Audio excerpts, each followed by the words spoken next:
पहा, नवी मुंबई महानगरपालिकेची निवडणूक ह्या ठिकाणी होत आहे आणि त्या निवडणुकीसाठी भारतीय जनता पार्टीमध्ये 900च्या वर उमेदवार या ठिकाणी इच्छुक होते आणि त्या इच्छुक उमेदवारांना प्रत्येकाला आम्हाला त्या ठिकाणी उमेदवारी देणं शक्य नव्हतं.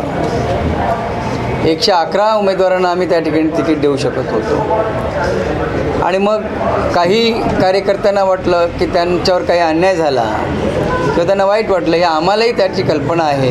प्रत्येक कार्यकर्ता हा त्या ठिकाणी जेव्हा राजकारणामध्ये प्रवेश करतो, काम करतो, तेव्हा तो विशिष्ट अपेक्षेनं त्या ठिकाणी काम करत असतो आणि तो त्यांचा हक्क आहे आणि ते स्वाभाविक आहे. आम्हालाही ते मान्य आहे. परंतु सगळ्यांनाच आपण त्या ठिकाणी सॅटिस्फाय करू शकत नाही, तिकीटं सगळ्यांना मिळू शकत नाही. मग त्यातूनही काही त्या ठिकाणी आमचे कार्यकर्ते होते की ज्यांनी त्या ठिकाणी बंडखोरी केलेली आहे. त्या बंडखोरांची नावं आपण आपल्याकडे ह्या ठिकाणी वाचून दाखवलेली आहेत. त्या बंडखोरांना आम्ही भारतीय जनता पार्टीतून वरिष्ठांच्या सल्ल्यानुसार त्यांना निष्कासित केलेलं आहे.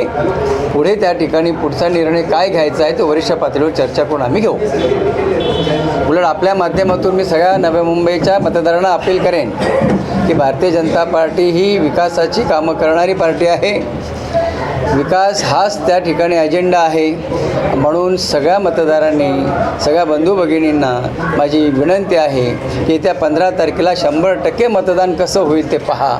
100% मतदान करून भारतीय जनता पार्टीचं आपला कमळ या निशाणीसमोर बटन दाबा आणि मोठ्या संख्येनं भारतीय जनता पार्टीचे नगरसेवक निवडून द्या, असं आवाहन आपल्या माध्यमातून मी करतो. उशीर वगैरे नाही. आम्ही ऑलरेडी ती यादी ही वरिष्ठ पातळीवर पाठवलेली होती, परंतु वरिष्ठ पातळीवर त्याची त्या ठिकाणी शहानिशा सुरू होती. आम्ही सांगतोय म्हणूनच सगळ्या गोष्टी लगेच मान्य करतील असं नाही. त्यांनी शहानिशा केली. जशी मगाशी मी सांगितल्याप्रमाणे अनुशासन कमिटी असते, एक सब कमिटी देखील तिथं असते. त्यांच्यामार्फत त्या ठिकाणी यांची शहानिशा करून आम्हाला काल रात्री आदेश आला की आपण ह्या ठिकाणी ह्या सगळ्यांना निष्कासित करा. म्हणून आपण तातडीनं पत्रकार परिषद घेऊन त्या निष्कासित. आपण नाराजी उडवली या लोकांची, आपल्याच लोकांची. त्याच्यानंतर आता पुन्हा आपण निलंबनाची कारवाई करणार ऐन मतदानाच्या 2 दिवस अगोदर. त्याचा पक्षाला फायदा होईल का तोटा, आणि मतदार याच्यामध्ये अधिकच आपल्या पक्षाच्या विरोधात वोटिंग करू शकतील अशी परिस्थिती वाटत नाही का? बघा, असं काही नाही. आयत्या वेळेवर वगैरे असं काही नसतं. हा विषय त्या ठिकाणी आम्हाला निर्णय घेणंच आहे. जे निलंबित करणं आहे त्यांना निलंबित आम्हाला केलंच पाहिजे, कारण त्यांनी भूमिका पक्षाच्या विरोधात घेतलेली आहे. त्याच्यामुळं असं काही नाही. कधीही केलं तरी पक्षाच्या मतदारांवर, नवी मुंबईच्या जनतेवर आमचा विश्वास आहे. अजिबात त्या ठिकाणी कुठल्याही प्रकारचा मतदानावर फरक पडणार नाही. उलट मतदानावर जास्त प्रभाव पडेल आणि चांगल्या प्रकारे आमचे नगरसेवक त्या ठिकाणी निवडून येतील.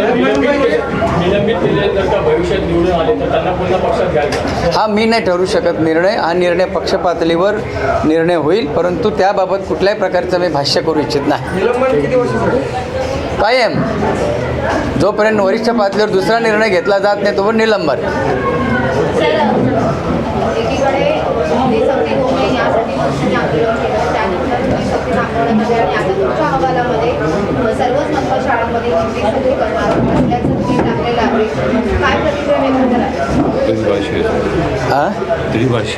नाही ते आहे ना. ते बघा, शासनाने काय निर्णय घेतला आहे, त्रिभाषी सूत्र निर्णय घेतलेला आहे.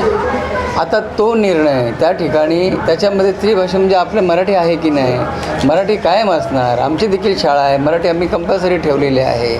सगळ्या शाळांमध्ये ते आहे. त्याच्यामुळं भाषेच्या आधारावर जाऊन मतदानाच्या टक्क्यामध्ये काहीतरी फेरफार होईल असं पाहण्यापेक्षा या ठिकाणी आपण मतदारांना काही विकासाच्या कामाच्या दृष्टिकोनातून सांगावं. भाषा ही त्या ठिकाणी आहे आणि मराठी भाषेचा अभिमान हा आपला सगळा आहे. उलट मराठी भाषेचा अभिजात दर्जा कोणी दिला हो? ह्याच सरकारने दिला. त्याच्यामुळं असं काही नाही. आम्हाला सगळ्या भाषा त्या ठिकाणी पाहिजे, पण मराठी भाषेला आम्ही प्राधान्य देणार. मराठी हिंदी भाषा चालणार ना. सर, जसं आता तुम्ही सांगितलं की काही तुम्ही बंडखोरांना तुम्ही निलंबित केलेलं आहे, तसंच तुमच्यासाठी काही जणांनी फॉर्म मागे घेतले. तुमच्या बाजूला आबा जगताप आहे, ते विद्यावंतांना तुम्ही सत्ता आल्यानंतर गॉप म्हणून घ्याल का? त्यांना तेव्हा तरी संधी द्याल का?